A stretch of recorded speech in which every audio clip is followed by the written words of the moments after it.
जय श्री राम, राधे राधे। कैसे हैं? स्वस्थ हैं? मस्त हैं? माधव बिहारी 18 यूट्यूब चैनल में आपका स्वागत है। आज बात करेंगे एकादशी का। अभी जो चल रहा है अधिक मास का एकादशी चल रहा है। इस एकादशी का नाम बड़ा ही दिव्य है, कमला एकादशी। इसको नाम है पुरुषोत्तमी एकादशी और परमा एकादशी। इसका एक नाम नहीं बल्कि तीन नाम है। तो यह जो एकादशी है अधिक मास का एकादशी है। इस एकादशी को हमें अवश्य करना चाहिए। यदि प्रथम बार कर रहे हैं तो प्रथम बार एकादशी नहीं करना चाहिए। पहले से आप कोई भी एकादशी करते आ रहे हैं तो इस एकादशी को अवश्य करना चाहिए। एकादशी कब है इसकी सारी जानकारी हम आपको बतलाएंगे। एकादशी तिथि 10 जून को रात्रि में 12:59 प्रारंभ हो रहा है। यानी कहे तो 11 जून को ही प्रारंभ हो रहा है और वह दिन भर रहेगा। अगले दिन यानी गुरुवार को कब तक रहेगा? रात्रि 10:36 तक, यानी 11 तारीख को एकादशी मान होगा। हमें 11 तारीख को एकादशी करना है। दिन पड़ रहा है गुरुवार। तो बड़ा ही दिव्य एकादशी है। इसका नाम पुरुषोत्तमी एकादशी है, कमला एकादशी है, परमा एकादशी है। आइए इस एकादशी के बारे में क्या कथा है, क्या वर्णन है, हम लोग श्रवण करेंगे। यह जो मनगढ़ंत कथा नहीं है बल्कि एकादशी का जो पुस्तक है, महात्मा का जो पुस्तक है, इसमें जो वर्णन है इसी का मैं चर्चा कर रहा हूँ। एकादशी का पारण कब होगा यह भी अभी चर्चा कर लो। एकादशी का पारण 12 तारीख को सुबह 5:23 से लेकर के 8:11 तक पारण कर लेना है। आइए कथा का श्रवण कर ले। यदि एकादशी व्रत आप नहीं कर सकते हैं तो कम से कम कथा ही श्रवण कर लें, बड़ा ही दिव्य होगा। अधिक मास के एकादशी कृष्ण पक्ष का प्रारभ्यते है।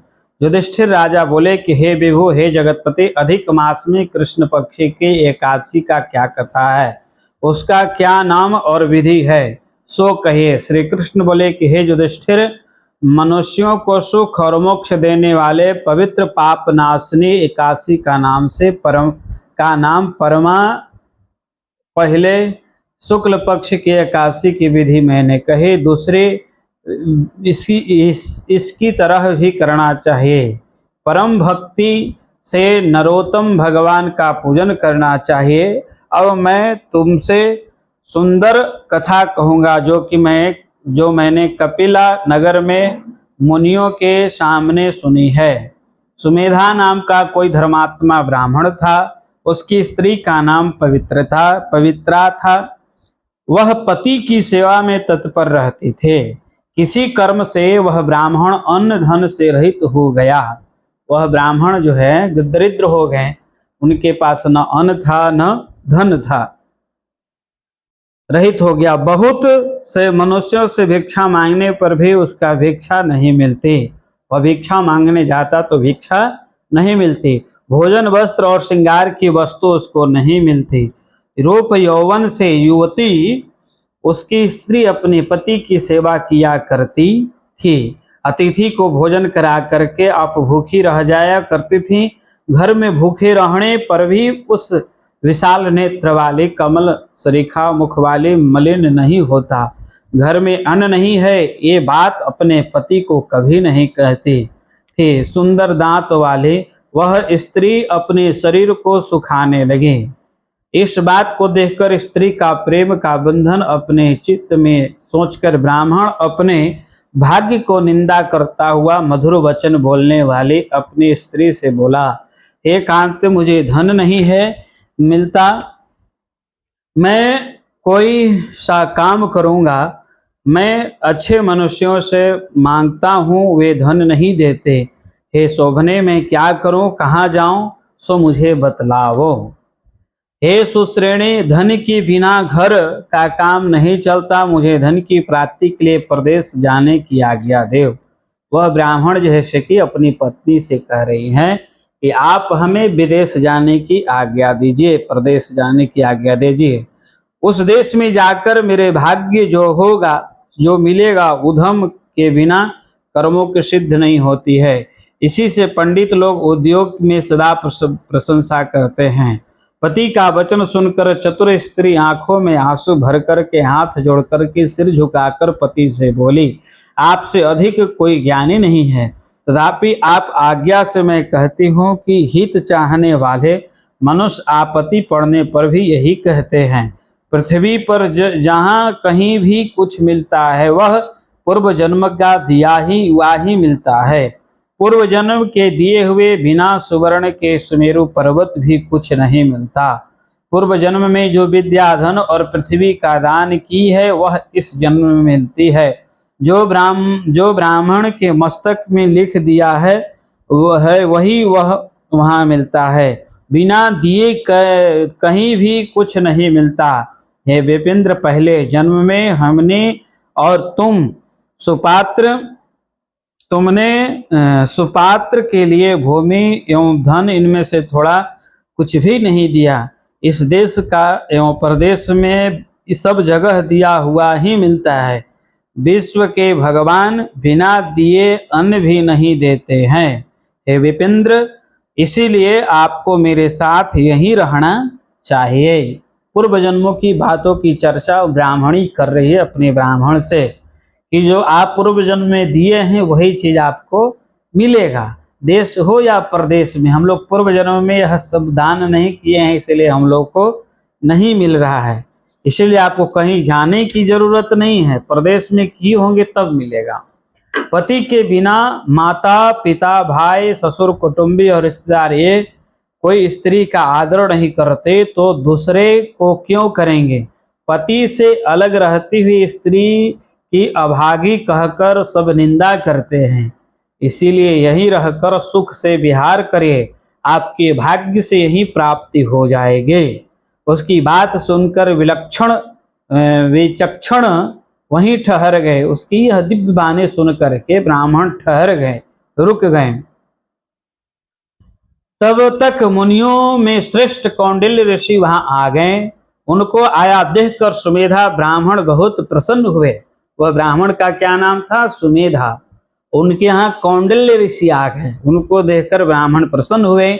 स्त्री समेत शीघ्र उठकर बारंबार सिर से उनको प्रणाम किया और बोला कि मैं धन्य हूँ जो आपने मेरे यहाँ आने का आग्रह किया। मेरा जन्म सफल हो गया। मेरे बड़े भाग्य से आपका दर्शन। इस प्रकार मुनीश्वर बोले। आसन देकर ऋषि का पूजन किया। विधिवत भोजन करा करके वह उत्तम स्त्री से पूछने लगे कि हे विद्वान, किस प्रकार मेरा दारिद्र्य नष्ट हो, दूर हो। बिना दिए धन, बिना विद्या और स्त्री कैसे मिलती है। मुझको छोड़कर मेरा पति बाहर जाना चाहती है। उनकी जो पत्नी थी ब्राह्मण से, ऋषिवर से पूछ रही हैं। दूसरे मनुष्यों के लिए वह प्रदेश जाना चाहते हैं। हे विद्वान, मैंने मुक्ति के लिए वचनों की उनसे बड़ी प्रार्थना की है। बिना दिए हुए नहीं मिलता है, यह कहकर प्रदेश जाने से कौन रोका है। हे मुनिंद्र, मेरे भाग्य से आप यहीं आए हैं। आपकी कृपा से निश्चय मेरा दारिद्र्य ही शीघ्र नष्ट हो जाएगा। हे विपिंद्र, किस उपाय से मेरा दारिद्र्य निश्चित नष्ट हो। हे कृपा सिंधु, मेरा दारिद्र्य दुख दूर होने के लिए व्रत, तीर्थ, तप आदि कहिए। मनीश्वर ने उस सुशीला का वचन सुना। वह सब पाप, दुख और दारिद्र को दूर करने वाला उत्तम व्रत को मन में सोचकर बोले कि अधिक मास के कृष्ण पक्ष में भुक्ति और मुक्ति और पुण्य देने वाली सबसे उत्तम परमा नाम की भगवान की एकादशी है। कौन एकादशी? परमा एकादशी है। उस व्रत को करने से मनुष्य धन धान्य से युक्त होता है। इसमें विधि पूर्वक नृत्य, गीता और जागरण करना चाहिए। इस सुंदर व्रत को पहले कुबेर का किया। इस पहले व्रत को किसने किया था? कुबेर ने किया था। तब शिव जी को प्रसन्न होकर के कोषाध्यक्ष बना दिया। इस व्रत को सर्वप्रथम कुबेर भगवान किए थे, इसलिए ने शिव जी ने उनको कुबेर बना दिए। पुत्र के बिकने पर राजा हरिश्चंद्र ने इसी व्रत को किया था। सोचिए अब क्या हो सकता है। इससे स्त्री निष्कंटक राज मिल गया। इसीलिए हे विलाक्षी, विधि पूर्वक जागरण सहित इस सुंदर व्रत को करो। हे पांडव, उसकी भक्ति से प्रसन्न होकर संतोष और प्रेम में इसी सब विधि पूर्वक समझा दी। फिर उस ब्राह्मण को पंचरात्र का उत्तम व्रत कहा, जिसके करने से भुक्ति और मुक्ति होती है। परमा एकादशी के दिन प्रातः काल पूर्वाह काल की क्रिया करके आदर पूर्वक शक्ति के अनुसार पंचरात्र के व्रत के नियमों को ग्रहण करें।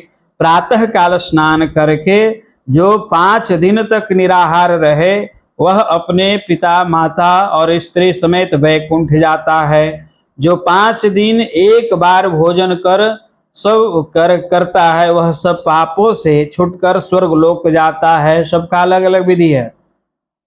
स्नान करके जो 5 दिन ब्राह्मण को भोजन कराता है, तो उसको देवता, असुर और मनुष्य इन सबको भोजन कराने का फल प्राप्त होता है। जो मनुष्य जल से भरा हुआ घड़ा ब्राह्मण को देता है, उनसे मानव संपूर्ण चराचर ब्रह्मांड को दान कर दिया है। जो मनुष्य विद्वान ब्राह्मण को तिल से भरा हुआ पात्र देता है, हे साध्वी, वह मनुष्य उन दिनों के दिए हुए तिल की संख्या के समान स्वर्ग लोक में भोगता है। उसमें जितना तिल दिए हुए है उतना वर्षों तक आप स्वर्ग भोग भोगेंगे। जो मनुष्य 5 दिन बर्तन में घी भरकर दान करता है, वह बहुत सुख भोग कर स्वर्ग लोक में आनंद करता है। जो मनुष्य 5 दिन ब्रह्मचर्य में रहता है, वह स्वर्ग में अप्सराओं के साथ विहार करता है। हे साध्वी, हे शुभे, अपने पति के साथ इस व्रत को कर। हे सुव्रते, इसके करने से धन धान से युक्त होकर स्वर्ग लोक को चली जाएगी। ऋषि के इस तरह कहने पर अधिक मास में पति के साथ स्नान करके ऋषि के कहे हुए विधि के अनुसार इस व्रत को किया। परमा एकादशी और पंचरात्रि का व्रत होने पर पति सहित उस स्त्री ने राजभवन से आते हुए राजकुमार को देखा। ब्रह्मा जी की आज्ञा से सुंदर वस्तुओं से पूर्व नवीन भवन को देखकर राजकुमार ने स्वयं उन स्त्री पुरुषों का यहाँ निवास कराया। सुमेधा ब्राह्मण को जीविका के लिए काम देकर उनके तप और प्रसन्न होकर के उनकी प्रशंसा करके राजा अपने घर चला गया। अधिक मास के कृष्ण पक्ष की परमा एकादशी का व्रत करने से और आदर पूर्वक पंचरात्र का व्रत करने से सब पापों से छुटकर सब सुख और आनंद भोगकर अंत में स्त्री के संग लेकर वह ब्राह्मण विष्णु लोक में चला गया। जो मनुष्य परमा एकादशी और पंचरात्र के उत्तम व्रत को करेंगे, उनके पुण्य को करने से की मेरी शक्ति नहीं है। पुष्कर से लेकर तीर्थ, गंगा से लेकर नदी, गोदान से लेकर मुखीदान, इन सब का फल मिल जाता है। उसमें गया श्राद्ध कर लिया, पितरों को संतुष्ट कर लिया, धर्मशास्त्र में कहे हुए सब व्रतों को कर लिया।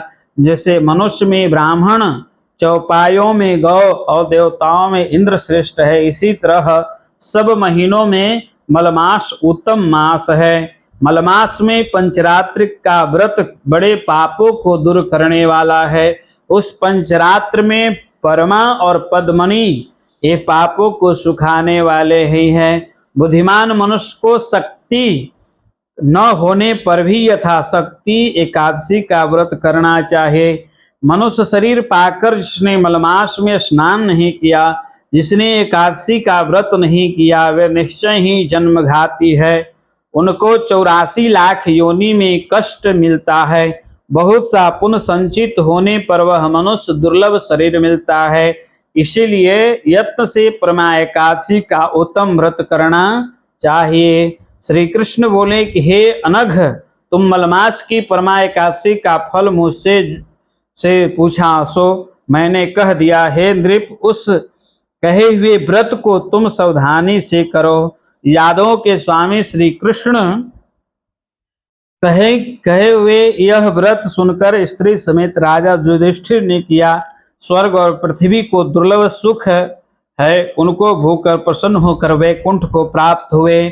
जो मनुष्य विधि पूर्वक अधिक मास में तीर्थ स्नान करते हैं, एकादशी और पंचरात्र का व्रत करते हैं, वे स्वर्ग में इंद्र के समान सुख भोग कर तीनों लोक में वंदित विष्णु भगवान के वैकुंठ लोक को जाते हैं।